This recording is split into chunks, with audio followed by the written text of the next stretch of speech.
មនស្រែគឺយើងចិញ្ចឹមបានច្រើនរបៀបបងប្អូនថ្ងៃនេះដែរគឺខ្ញុំលើកយកប្រធានបទមួយយកមកចែកម្លែកទៅដល់ពុកម៉ែបងប្អូនទាក់ទងនឹងការចិញ្ចឹមមន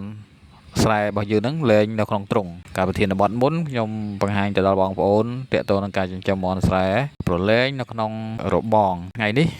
ខ្ញុំមានប្រធានបទថ្មីមួយទៀតបាទជំរាបសួរបងប្អូនទាំងអស់គ្នាដែលស្រឡាញ់ចូលចិត្តការចិញ្ចឹមមនស្រែជាលក្ខណៈគ្រួសារដូចខ្ញុំបានបង្ហាញឲ្យបងប្អូននៅវីដេអូមុនរួចមកហើយថាការចិញ្ចឹមមនស្រែមានច្រើនរបៀបមែនទែនប៉ុន្តែការផ្ដល់ផលនិងការចំណាយមានភាពខុសគ្នាទៅតាមរបៀបចិញ្ចឹមនីមួយៗខ្ញុំនឹងចែកម្លែកគំនិតខ្លះៗអំពីរបៀបចិញ្ចឹមទាំងអស់នេះប៉ុន្តែថ្ងៃនេះខ្ញុំលើកពីការចិញ្ចឹមប្រឡែងនៅក្នុងទ្រុងគ្រាន់បានជាគំនិតខ្លះៗសម្រាប់បងប្អូនពិចារណាតាមការគួរបានមុននឹងនិយាយអំពីគុណសម្បត្តិនិងគុណវិបត្តិក្នុងការចិញ្ចឹមមាន់ប្រឡែងនៅក្នុងទ្រុងខ្ញុំនិយាយអំពីទ្រុងសិនបងប្អូនទ្រុងចិញ្ចឹមមាន់ស្រែរបស់យើងទៅតាមបទពិសោធន៍និងបច្ចេកទេសគំនិតនីមួយៗទៅតាមបងប្អូនយើងបានអនុវត្តបាទទៅតាមទ្រុងទ្រាយដីផងដែរបងប្អូនខ្លះក៏មានតឹងថ្ងៃអញ្ចឹងទៅបាទអាចសង់រូបគេថាខ្នងទៅតឹងថ្ងៃបងប្អូនខ្លះក៏សង់រោងបណ្ដោយថ្ងៃអញ្ចឹងទៅដោយសារដីវាមានល្វែងបណ្ដោយថ្ងៃហ្នឹងវែងអីចឹងណាទ្រុងទាំងពីររបៀបនេះបងប្អូនអាចសង់វាបានសម្រាប់ការចិញ្ចឹមមាន់របស់យើងហ្នឹងឲ្យតែដីរបស់យើងហ្នឹងវាខ្ពស់វាអត់លិចទឹកវាអត់អើបសើមយើងអាចសង់ទ្រុងនឹងបានហើយគ្រាន់តែបើសិនជាយើងសង់បណ្ដោយថ្ងៃយើងគួរសង់វាម៉េចដើម្បីឲ្យពន្លឺថ្ងៃចេញចូលបានគ្រប់គ្រាន់ណាបងប្អូនពន្លឺថ្ងៃឬក៏ថាចំណាំងថ្ងៃណាបាទពីព្រោះមាន់ស្រែរបស់យើងអត់ចាំបាច់ខ្លាចរឿងក្តៅពេកទេបងប្អូនមាន់ស្រែរបស់យើងវាឈ្នះនឹងកម្ដៅចឹងតើតើនឹងកម្ដៅឬក៏ចំណាំងថ្ងៃចេញចូលក្នុងរោងមាន់របស់យើងបានគ្រប់គ្រាន់ហ្នឹងគឺជួយលុបបំបាត់នៅពពួកមេរោគមួយចំនួននៅក្នុងទ្រុងរបស់យើងហ្នឹងបងប្អូនសង់បដ ாய் ថ្ងៃក៏បានសង់ទៅតឹងថ្ងៃក៏បានប៉ុន្តែបើសិនជាសង់ទៅតឹងថ្ងៃបងប្អូនអាចបើកទាញបដ ாய் វាហ្នឹងឲ្យបានវែងក៏បានដែរដោយសារពេលថ្ងៃបើកមកគឺចំណាំងគឺចូលពេញហើយនៅក្នុងរោងរបស់យើងសំខាន់បំផុតយើងធ្វើសសររោងហ្នឹងឲ្យបានខ្ពស់បងប្អូនខ្ពស់ស្រឡះអញ្ចឹងនៅពេលដែលយើងបើករនាំងបើកអីទៅកម្ដៅវាចូលបានគ្រប់គ្រាន់ហើយយើងអត់ចាំបាច់បិទបាំងខៀខាំងតាក់ទងទៅនឹងកម្ដៅឬក៏ខ្យល់អាកាសអីខ្លាំងណាស់ណាដូចពូជមាន់នាំចូលទេបងប្អូនមាន់ស្រែយើងកាលណាមាន់ធំហើយចាប់ពីកន្លះគីឡូឡើងទៅហើយវាចាប់ផ្ដើមស៊ាំនឹងអាកាសធាតុនៅស្រុកយើងហើយព្រោះជាមាន់ពូជដែលមានតាំងពីយូរយារណាស់មកហើយក្នុងស្រុកចឹងបងប្អូនអញ្ចឹងវាអត់ជាបញ្ហាអីទេបាទតាក់ទងទៅនឹងដំបូលទ្រុងបងប្អូនធ្វើម៉េចប្រក់វាឲ្យបានជិតល្អការពារបាននៅភ្លៀងរលឹមជះចូលពីខាងលើហ្នឹងវាខ្លាំងពេកអញ្ចឹងបងប្អូនបាទចូលតែពន្លឺថ្ងៃឬក៏ចំណាំងថ្ងៃមកពីខាងហ្នឹងវាល្អបងប្អូនតែបើសិនជាវាដាច់ធ្លាយដបូលអីវាអត់សូវជាល្អទេពីព្រោះអីបញ្ហាកម្ដៅវាអត់សូវប្រមាណទេបញ្ហារឿងធ្ងន់ផុតទឹកភ្លៀងបងប្អូនបាទពីព្រោះមាន់ត្រូវការដីស្ងួតដើម្បីចិញ្ចឹមមាន់ឲ្យមានសុខភាពល្អយើងត្រូវការដីស្ងួតបាទនៅក្នុងវីដេអូនេះខ្ញុំលើកយកតាក់ទងទៅនឹងការចិញ្ចឹមប្រឡែងដែរតែយើងប្រឡែងនៅក្នុងទ្រុងបាទមួយទៀតតាក់ទងទៅនឹងជើងសសរទ្រុងបងប្អូនទ្រុងមាន់បងប្អូនតែងសម្គាល់ឃើញពីដើមបងប្អូនយើងធ្វើកហឹបទៀបអញ្ចឹងប៉ុន្តែការចិញ្ចឹមមាន់របៀបធ្វើទ្រុងដូចបងប្អូនយើងកាលពីមុនហ្នឹងគឺគាត់ធ្វើតែទ្រុងដើម្បីឲ្យមាន់ចូលដេកយប់ឬក៏សម្រាកចូលជ្រកនៅពេលភ្លៀងពេលក្តៅតែប៉ុណ្្នឹងទេពេលថ្ងៃមាន់វាដើរពីវាលពីកាលបាទវាត្រូវកម្ដៅត្រូវថ្ងៃអីគ្រប់គ្រាន់សម្រាប់វាអញ្ចឹងណាបងប្អូនបាទប៉ុន្តែបើសិនជាយើងចិញ្ចឹមនៅក្នុងទ្រុងយើងត្រូវតែធ្វើទ្រុងហ្នឹងឲ្យវាខ្ពស់បាទអាចជើងរៀងទ្រុងមាន់ហ្នឹងអាច2ម៉ែត្រកន្លះទៅ3ម៉ែត្រអញ្ចឹងឲ្យវាដើម្បីឲ្យកម្ដៅឬក៏ឲ្យចំណាំងថ្ងៃចេញចូលបានគ្រប់គ្រាន់អញ្ចឹងបងប្អូនបាទទ្រុងបងប្អូនត្រូវក្រាសាបបាទក្រាសាបហើយបន្ទាប់មកគឺយើងដាក់អង្កាមហេតុអីបាទយើងចិញ្ចឹមមាន់ក្នុងទ្រុងយើងត្រូវក្រាលបាទទ្រុងស៊ីម៉ង់ឬក៏ហៅថាចាក់សាបបាទដោយសារយើងងាយស្រួលក្នុងការក្រាលដាក់អង្កាមនៅពេលដែលយើងបានចាក់សាបគឺយើងអត់មានសំណើមចូលពីខាងក្រៅទៅទេបាទអញ្ចឹងទ្រុងមាន់របស់យើងស្ងួតហើយស្រាវជ្រាវមួយទៀតតកតងទៅនឹងការលាងសម្អាតបងប្អូនបាទនៅពេលដែលយើងបានបោសលាមកវា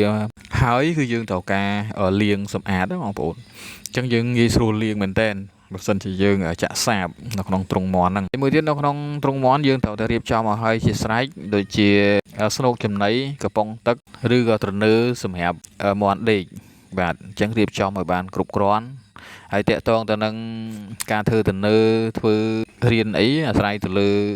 ការគិតរបស់បងប្អូនបាទបងប្អូនខ្លះធ្វើទេដូចជាដើរឡើងផ្ទះអញ្ចឹងបងប្អូនខ្លះធ្វើដូចជារនៀបក្រែអញ្ចឹងរៀបស្មើអញ្ចឹងជំរឿសបងប្អូនធ្វើមួយណាក៏បានដែរអត់ជាបញ្ហាទេសំខាន់ផុតឲ្យមានកន្លែងសម្រាប់មាន់ឡើងដេកបាទពីព្រោះមាន់កណាដេកនៅផ្ទាល់អង្កាមលើសាបលើដីហ្នឹងវាងាយនឹងឆ្លងតាក់ទងនឹងជំងឺផ្សេងពីព្រោះអីនៅនឹងដីហ្នឹងគឺវាមានក្លិនបាទវាមានក្លិនលាមកក្លិនអីចឹងមកបាទតាក់ទងទៅនឹងទ្រុងខ្ញុំសង្ខេបខ្លីប៉ុណ្នេះបន្តទៀតខ្ញុំបង្ហាញតាក់ទងទៅគុណសម្បត្តិបាទការចិញ្ចឹមមាន់ប្រឡែងនៅក្នុងទ្រុងតើវាមានគុណសម្បត្តិអីខ្លះតាមបទពិសោធន៍របស់ខ្ញុំឃើញថាទទួលបានគុណសម្បត្តិច្រើនទី1តាក់ទងទៅនឹងយើងប្រើប្រាស់ទៅលើផ្ទៃដីតូចអត់ដូចការចិញ្ចឹមប្រឡែងក្នុងរបងទេអញ្ចឹងបើចិញ្ចឹមប្រឡែងក្នុងរបងដូចវីដេអូមុនខ្ញុំបង្ហាញអញ្ចឹងយើងសង់រោងហើយយើងត្រូវចំណាយដីសម្រាប់ធ្វើទីធ្លាឲ្យវាដើរលេងទៀតបាទអញ្ចឹងយើងចំណាយច្រើនតកតទៅនឹងការចិញ្ចឹមនៅក្នុងទ្រុងនេះយើងលេងដូចគ្នាក៏ប៉ុន្តែយើងចំណាយឧទាហរណ៍ថាទ្រុងទទឹង5ម៉ែត្របដោយ10ម៉ែត្រចុះវាចំណាយអស់តែប៉ុណ្្នឹងទេហើយយើងអាចដាក់មាន់ចិញ្ចឹមក្នុងនឹងបានហើយបាទហើយក្នុង1ម៉ែត្រការ៉េយើងអាចដាក់ពី6ទៅ8ក្បាលអីចឹងណាបងប្អូនយើងចំណាយដីតែប៉ុណ្្នឹងទេវាខុសពីការចិញ្ចឹមប្រឡែងនៅក្នុងរបងបាទគុណសម្បត្តិមួយទៀតគឺយើងងាយស្រួលក្នុងការគ្រប់គ្រងថែរក្សាហើយព្យាបាលនៅពេលដែលយើងសង្កេតទៅឆាប់ឃើញថាមាន់ណាវាមានអាការៈយ៉ាងម៉េចជំងឺយ៉ាងម៉េចអីចឹងណាបងប្អូនបាទកាលណានៅក្នុងទំហំដីមួយដែលតូចនៅក្នុងរង្វង់នៅក្នុងរោងនៅក្នុងទីធ្លាមួយដែលយើងអាចគ្រប់គ្រងបានគឺយើងងាយស្រួលក្នុងការមើលក្នុងការថែបងប្អូនមួយទៀតយើងងាយស្រួលក្នុងការ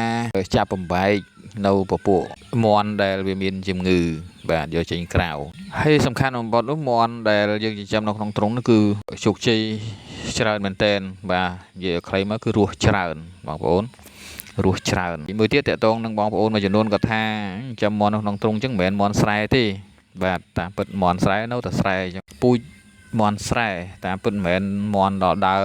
តាមវាលស្រែបានគេហៅថាមាន់ស្រែណាបងប្អូនគឺជាពូជមាន់ស្រែគឺមាន់ស្រែអញ្ចឹងបាទតកតងទៅនឹងបងប្អូនមួយចំនួនទៀតគាត់ថាមាន់ស្រែចិញ្ចឹមរហូតដល់5 6ខែណោះមិនបានលក់5 6ខែហ្នឹងដោយសារវាស៊ីចំណីអត់គ្រប់គ្រាន់បងប្អូនសារធាតុចិញ្ចឹមរបស់វាអត់គ្រប់គ្រាន់អញ្ចឹងហើយវាពជាពេលក្នុងការធំធាត់លូតលាស់នឹងឯងតែបើសិនជាចំណីអាហារពោពេញទៅដោយសារធាតុចិញ្ចឹមគ្រប់គ្រាន់គឺវា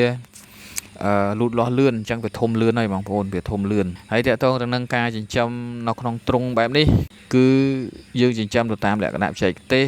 ខ្លះបែបបុរាណខ្លះអញ្ចឹងធ្វើឲ្យមាន់របស់យើងនឹងមានសុខភាពល្អជាងមាន់លែងតាមវាលតាមកាលទៅទៀតហើយមាន់មានអនាម័យល្អសម្រាប់យើងបរិភោគពីព្រោះអីមាន់ដើរវាលដើរកាលវាអត់ដឹងថាវាទៅស៊ីអីទេហើយការទម្លាក់សត្វល្អិតក៏យើងអត់បានធ្វើវាបានទៀងទាត់ល្អប្រសើរដែរកន្លែងខ្លះបងប្អូនខ្លះគឺមិនបានទម្លាក់សត្វល្អិតតែម្ដងមិនមានឱកាសគ្រប់គ្រាន់ក្នុងការធ្វើវ៉ាក់សាំងឲ្យបានត្រឹមត្រូវដែរ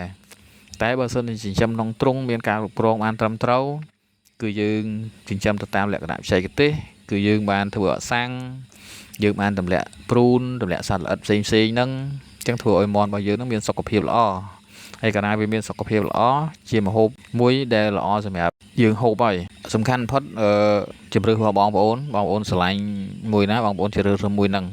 បាទគុណសម្បត្តិមួយទៀតតកតងទៅនឹងយើងទទួលបានលាមកមាន់គ្រប់គ្រាន់សម្រាប់ធ្វើជីដាំដំណាំឬក៏ធ្វើកសិកម្មផ្សេងអញ្ចឹងនៅពេលដែលយើងផ្សំលាមកសត្វនឹងបានយើងចំណេញមួយផ្នែកទៀតគឺការចំណាយលុយទៅទិញជីពីខាងក្រៅបាទនេះជាចំណុចល្អសម្រាប់ពុកម៉ែបងប្អូនដែលមានពេលទំនេរខ្លះតិចតួច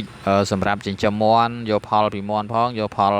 បានពីលាមកមាន់សម្រាប់ធ្វើជីដាក់ទៅលើដីកសិកម្មរបស់យើងផងដែរយើងចិញ្ចឹមរបៀបនេះគឺយើងទទួលបានប្រាក់ចំណេញច្រើនបងប្អូនអាចគុណវិបត្តិការចិញ្ចឹមមាន់របៀបនេះស្ទើរតែរកមិនឃើញរឿងគុណវិបត្តិដែរបងប្អូនបាទ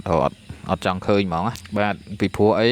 កាលណាជោគជ័យនឹងផលច្រើនយើងគិតថាសឹងតែគ្មានគុណវិបត្តិបើសិនជាវាគុណវិបត្តិវាមានច្រើនគឺយើងមិនសូវបានជាទទួលផលប្រហែលទេយើងនឿយហត់បន្តិចតាក់ទងទៅនឹងប្រមូលលាមកសត្វនៅពេលដែលវាមានក្លិន យើងនឿយហត់តាក់ទងទៅនឹងស្វែងរកអង្កាមយកមកចាក់រាយបងប្អូនបាទចំណាយទៅលើលុយសម្រាប់ចាក់សាបបងប្អូនយើងចំណាយទៅលើការចាក់សាបបងប្អូនបាទអញ្ចឹងយើងមានតែគុណវិបត្តិតែប៉ុណ្្នឹងទេបាទមួយទៀតតាក់ទងទៅនឹងផលធៀបរវាងការចិញ្ចឹមមាន់ប្រឡែងនៅក្នុងទ្រុងនិងប្រឡែងក្នុងរបងអញ្ចឹងតាក់ទងទៅនឹងផលគឺចិញ្ចឹមនៅក្នុងទ្រុងនឹងបានផលច្រើនជាងការចិញ្ចឹមប្រឡែងនៅក្នុងរបងដែលប្រើប្រាស់ដីធំហើយទទួលផលបានតិចជាងការចិញ្ចឹមមាន់នៅក្នុងទ្រុងបងប្អូនបាទអញ្ចឹងវីដេអូនេះខ្ញុំចែកម្លែកខ្លីៗតែប៉ុណ្ណេះគ្រាន់បងប្អូនបានជាគំនិតខ្លះៗដើម្បីកែលម្អការចិញ្ចឹមមាន់របស់យើងបាទហើយមុននឹងបញ្ចប់ក៏សូមជូនពរដល់បងប្អូនជួបតែសំណាងល្អសុខភាពល្អនិងជ័យជំនះគ្រប់ភារកិច្ចបាទសូមអរគុណ